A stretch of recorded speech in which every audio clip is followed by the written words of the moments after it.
The Terran Empire was born humanity's first galactic war. She laughed at me for being human. Now she bows before my strength. Part 1. The Mockery of Captain Marcus Kane. The crystal halls of the Vorthic Empire's flagship gleam with a cold, alien beauty that made Captain Marcus Kane's skin crawl. His hands were bound behind his back with energy restraints that hummed with a frequency that made his bones ache. But his eyes burned with defiance as he stood before the towering figure of Supreme Admiral Zixara. She was magnificent in her cruelty, standing nearly 9 feet tall with obsidian skin that seemed to absorb light itself. Her 4 arms moved with predatory grace as she circled him, her serpentine tail leaving trails of frost on the polished floor. The most unsettling feature was her face, hauntingly beautiful by human standards, but with eyes that held the cold calculation of a predator who had never known defeat. "So this is what passes for a warrior among humans," Zixara said, her voice carrying the musical quality of her species. Though it was laced with contempt, the universal translator rendered her words with perfect clarity, ensuring Marcus understood every syllable of her disdain. Pathetic flesh wrapped around primitive bones. No wonder your species fell so easily to our forces. Marcus kept his expression neutral, though inside he was cataloging every detail of the ship's layout, every weapon placement, every potential weakness. 3 months ago, the Vorthic had appeared at the edge of human space with a fleet that dwarfed anything humanity had ever conceived. Their technology was millennia ahead of Earth's most advanced systems, and their first strike had crippled the outer colonies before humanity could even mount a defense. "You know what fascinates me most about your kind?" Zixara continued, her clawed fingers tracing the air inches from his face. "Your absolute inability to accept your place in the cosmic order. We have conquered 17 species across 12 systems, and each one eventually learned to kneel properly. But humans? You keep fighting even when victory is impossible." The Supreme Admiral moved to a viewing port that showed the remnants of the human fleet drifting in space like broken toys. Marcus recognized the twisted hull of the UECCans, the ship that had been humanity's pride just hours ago. Now it was nothing more than scrap metal and the grave of 3,000 souls. "Your Admiral Rodriguez died screaming," Zixara said casually, as if discussing the weather. "He kept babbling about human spirit and determination right until the end. Quite amusing, really. Spirit means nothing against superior firepower and fun. Tactics." Marcus felt something cold settle in his chest, but he kept his voice steady. "You seem to know a lot about human nature for someone who thinks we're beneath notice." Zixara's laugh was like breaking glass. "Oh, I make it a point to study every species before I add them to the Empire. Humans are particularly entertaining because of your delusions of grandeur. You actually believe that being the dominant species on one small planet makes you special." She gestured to the holographic display that materialized before them, showing the current state of the war. Red markers indicated Vorthic-controlled systems, while the pathetically few blue dots represented humanity's remaining strongholds. The image was clear humanity was losing, and losing badly. "Look at this," Zixara said, her voice filled with genuine amusement. 17 systems fallen, your fleet scattered, your colonies burning, and yet you still think you can win. It's almost endearing in its futility. Marcus studied the display with professional interest, noting the deployment patterns and supply lines. "You're right about one thing," he said finally. "We humans do have a tendency to fight impossible odds." "And that," Zixara replied, her tail coiling with pleasure, "is exactly why you'll make excellent slaves once we've properly broken that spirit of yours." The hidden truth behind human resilience, interrogation chamber, deep within the Vorthic flagship, was a nightmare of alien technology designed to extract information through pain and psychological manipulation.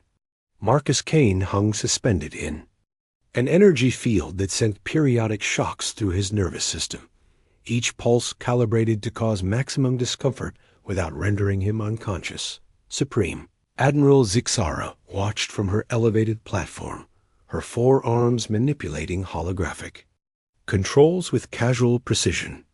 The chamber's walls displayed a constantly shifting array of images burning human cities, defeated soldiers, the faces of the dead. It was psychological warfare at its most sophisticated, designed to break the will of even the strongest minds. You continue to resist, Zixara observed, her voice carrying a note of professional curiosity. Most species break within the first few hours. The Caltharians lasted 6 hours. The Nexari managed 8. You've been here for 3 days, and you still haven't told me the location of Earth's deep space research facilities. Marcus spat blood onto the pristine floor, the crimson stain spreading across the crystal surface like an accusation. Maybe that's because there's nothing to tell. We're just a primitive species, remember? What could we possibly have that would interest the mighty? Vorthic Empire? The Supreme Admiral's eyes narrowed. She had been monitoring human communications since the war began, and there were gaps in their intelligence that suggested humanity was hiding something significant. The speed with which human forces had adapted to Vorthic tactics, the unexpected effectiveness of their guerrilla warfare, the way isolated human units continued to fight long after logical surrender should have occurred. It all pointed to capabilities that their initial assessment had missed. Your species has proven more resourceful than anticipated, Zixara admitted. The attack on our supply depot at Kepler 442 was particularly clever. Crude, but effective. Your Lieutenant Commander Torres showed remarkable ingenuity in turning civilian mining equipment into weapons. Marcus felt a flash of pride at the mention of Victoria Torres, one of the few tactical geniuses humanity had produced. If she was still alive and fighting, there was hope yet. Victoria always was good at making do with what she had. We humans tend to be creative when we're backed into a corner. Creativity born of desperation, Zixara countered. But creativity, nonetheless. Which brings me to my real question. What is Project Prometheus? The name hit Marcus like a physical blow. He kept his expression neutral, but Zixara's enhanced senses caught the minute changes in his heartbeat and neural activity. Her serpentine tail coiled with satisfaction. Ah, so you do know something about it, she said. Our intelligence intercepted fragments of communications before your forces destroyed the relay stations. References to awakening protocols and human potential parameters. Most intriguing. Marcus forced himself to laugh. You're chasing shadows. Project Prometheus was a terraforming initiative from 20 years ago. Ancient history. But Zixara wasn't convinced. She had ruled an empire for 3 centuries, and she hadn't maintained that power by ignoring her instincts. Something about humanity's resistance pattern suggested they were operating from a position of hidden strength rather than mere desperation. Tell me, Captain Kane, she said, her voice taking on a hypnotic quality that was part of her species' natural abilities. What makes humans so certain they can win a war against impossible odds? Marcus met her gaze steadily. Because we've done it before. Every time someone has tried to wipe us out, we've found a way to not just survive, but come back stronger. It's what we do. Zixara studied him for a long moment. There was something in his eyes, not the desperate defiance of a losing warrior, but the patient confidence of someone who knew something she didn't. It was a look she had seen before, in the eyes of prey animals, just before they revealed they were actually predators. You're hiding something, she said finally. Something that makes you believe you can actually win this war. Marcus smiled for the first time since his capture. Maybe we are. Or maybe we're just too stupid to know when we're beaten. Either way, I guess you'll find out soon enough. The Supreme Admiral's tail lashed with frustration. She had conquered 17 species, but none of them had ever looked at her with such unshakable confidence while hanging helpless in her torture chamber. It was unnerving, and Zixara was beginning to suspect that humanity's true strength lay not in their technology or their tactics, but in something far more dangerous there: absolute refusal to accept defeat. The awakening of ancient powers, the emergency klaxons throughout the Vorthok flagship, created a discordant symphony that brought Supreme Admiral Zixara out of her strategic meditation. She had been reviewing intelligence reports about human resistance activities when the alarms began their urgent wailing. Through the crystal walls of her command chamber, she could see crew members moving with the controlled urgency that indicated a significant threat. "Report," she commanded as her tactical officer approached, his chitinous armor clicking with each step. "Supreme Admiral, we're detecting massive energy signatures from the human homeworld system," the officer said, his voice tight with concern. "The readings are ... unprecedented. Our sensors are having difficulty classifying the energy type." Zingzara's 4 arms moved across her control interface with practiced efficiency, bringing up the long-range tactical display. What she saw made her breath catch in her throat. Earth, the small blue world that had seemed so insignificant, was now blazing with energy readings that dwarfed the output of entire star systems. "Impossible," she whispered, her tail coiling with agitation. "Our initial surveys showed no advanced energy generation capabilities. They were using primitive fusion reactors and chemical propulsion systems." In the interrogation chamber far below, Captain Marcus Kane felt the ship's vibrations change as the Vorthik fleet altered course.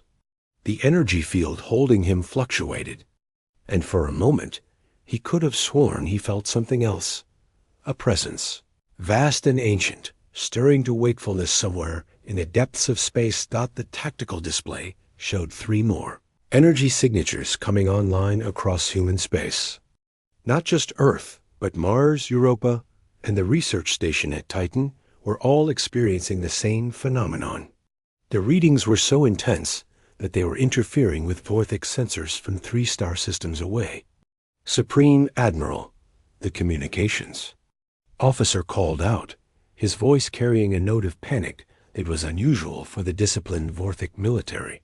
"We're receiving a transmission from the human homeworld. It's being broadcast on all frequencies simultaneously." Zixara's eyes narrowed. "Display it." The holographic projector flickered to life, showing the image of a human woman in a simple military uniform. She appeared to be in her 50s, with gray streaking her dark hair and the kind of lines around her eyes that spoke of years spent staring into the void of space. But it was her expression that made Zixara's blood run cold, absolute, unshakable confidence. "I am Admiral Rebecca Sato of the Terran Defense Force," the woman said, her voice carrying clearly across the light years. "I address the Supreme Admiral of the Vorthik Empire directly.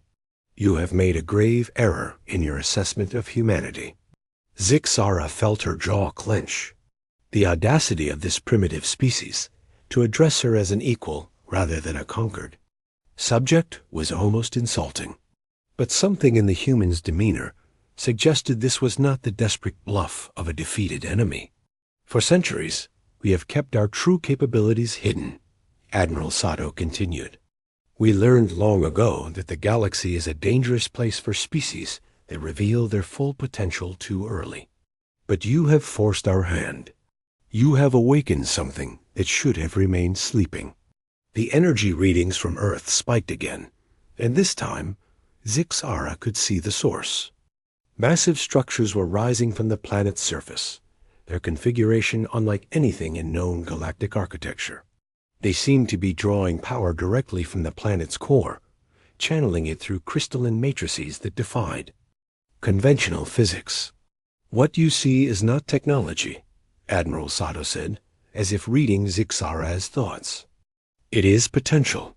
Human potential refined and amplified through generations of careful preparation.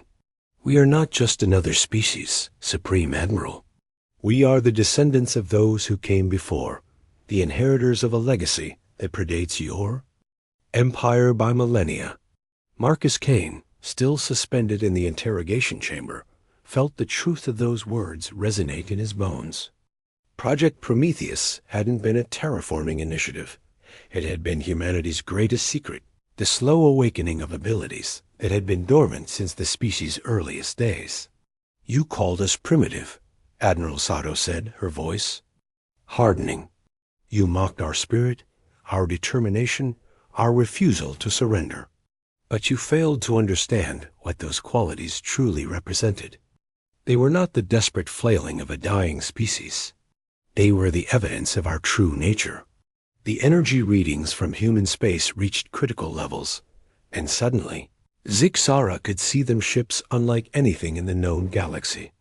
Emerging from the energy fields surrounding Earth, they moved with purpose and power that made the Vorthic fleet seem like toys in comparison.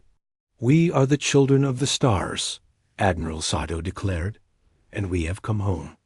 The tide turns. Humanity's true power revealed the space around. Earth transformed into a battlefield, unlike anything the galaxy had ever witnessed.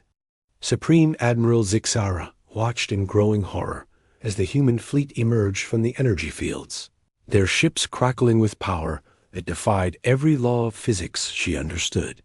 The vessels moved with impossible grace, their hulls seeming to bend light around them as they accelerated to speeds that should have torn them apart.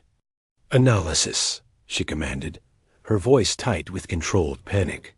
Supreme Admiral, her science officer replied, his voice shaking. The energy signatures are off the charts. These ships are operating on principles we've never encountered. They're not using conventional propulsion. They're manipulating space-time itself.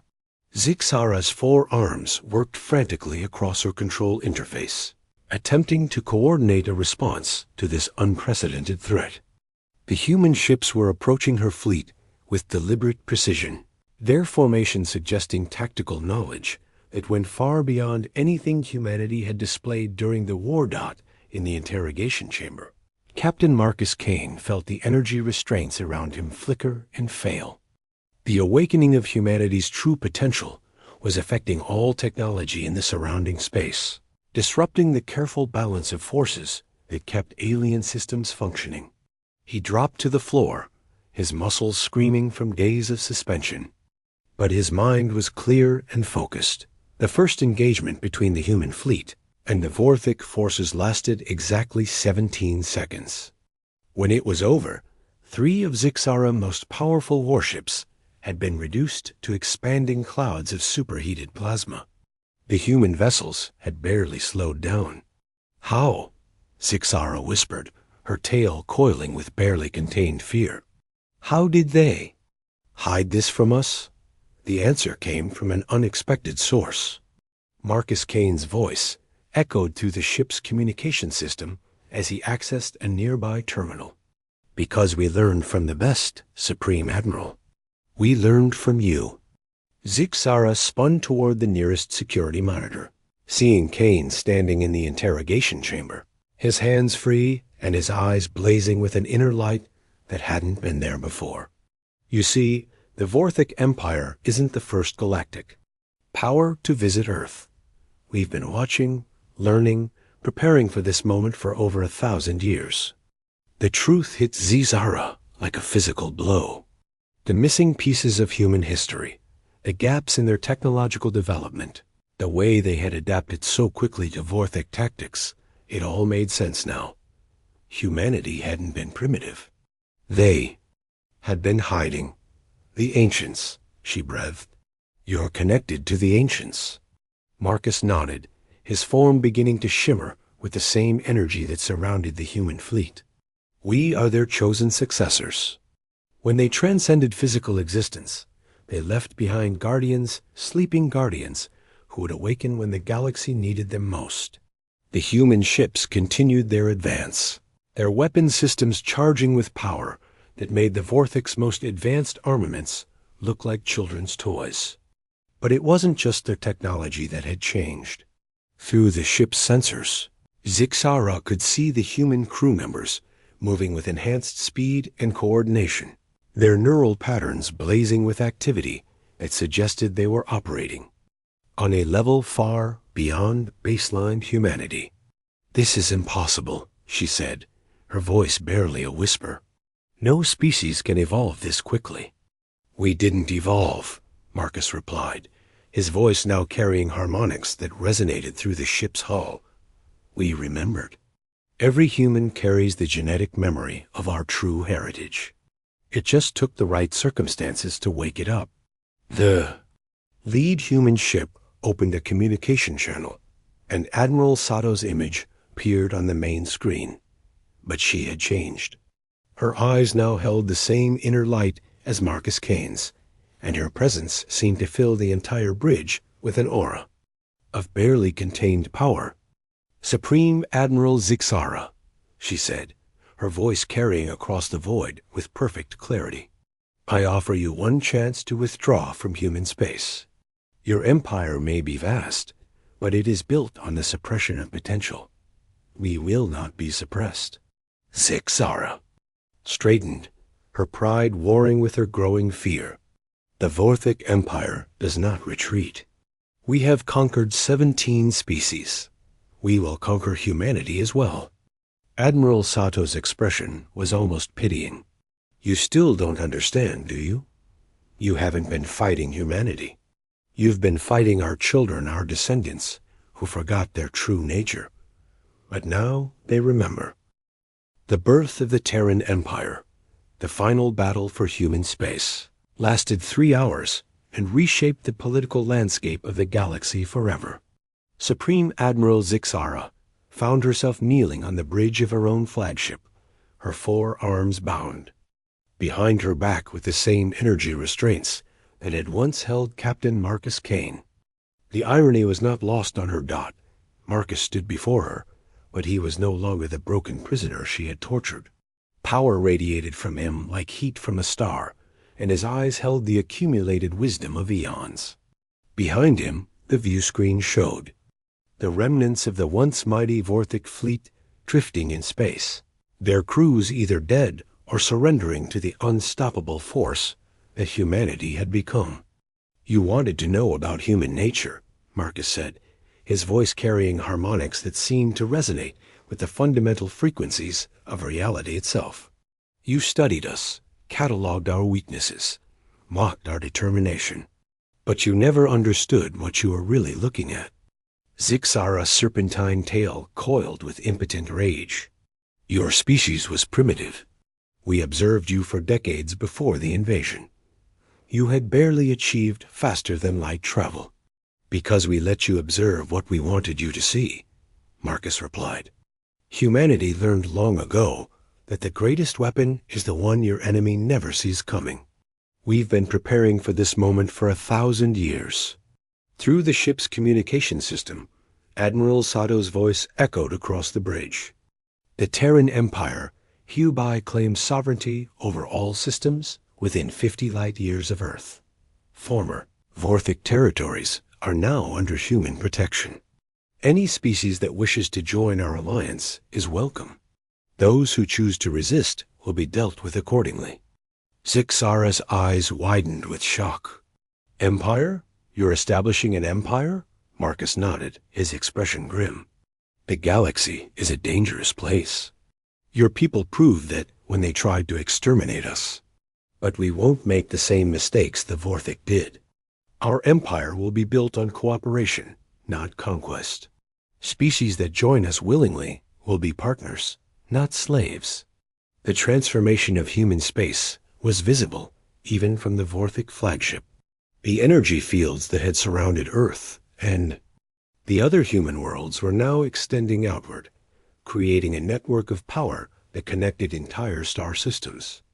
It was technology beyond anything the galaxy had ever seen, based on principles that seemed to merge science and consciousness into a single unified force. "How many of you are there?" Zixara asked, her voice barely a whisper. "How many humans carry this potential?" "All of us," Marcus replied. "Every human who has ever lived, every child who will be born. We are the inheritors of the ancient legacy, the guardians of galactic civilization. Your empire fell because it forgot the most important truth of existence, that consciousness is the fundamental force of the universe, not technology." The Vorthic Supreme Admiral felt something she had never experienced before: true fear. Not fear of death, but fear of irrelevance. Her empire, built over centuries of conquest and oppression, had been swept aside in a matter of hours by a species she had dismissed as primitive. "What happens to us now?" she asked. Marcus studied her for a long moment. "That depends on you. The Vorthic can become partners in the new galactic order, or they can choose to remain enemies. But understand this: the age of conquest is over. The age of cooperation has begun." Admiral Sato's image appeared on the view screen, her transformation now complete. She stood in what appeared to be a command center that existed partially in normal space and partially in dimensions that the eye couldn't quite process. Behind her, figures moved with the same inner light, coordinating efforts across dozens of star systems. "The Terran Empire is born," she announced, her voice carrying across the galaxy on frequencies that bypassed conventional communication entirely. "We offer protection to the oppressed, partnership to the willing, and consequences to those who would harm innocent life. The galaxy has a new guardian." Zixara looked up at Marcus, her pride finally breaking. "You were right. We never understood what we were fighting." Marcus nodded, extending his hand to help her to her feet. "But now you do. The question is, what will you do with that knowledge?" As the Vorthic Supreme Admiral considered his words, the first ships of the new Terran Empire began spreading across the galaxy, carrying with them the promise of a future where strength was used to protect rather than conquer, where the laughter of the powerful would never again echo over the suffering of the weak. The age of humanity had begun.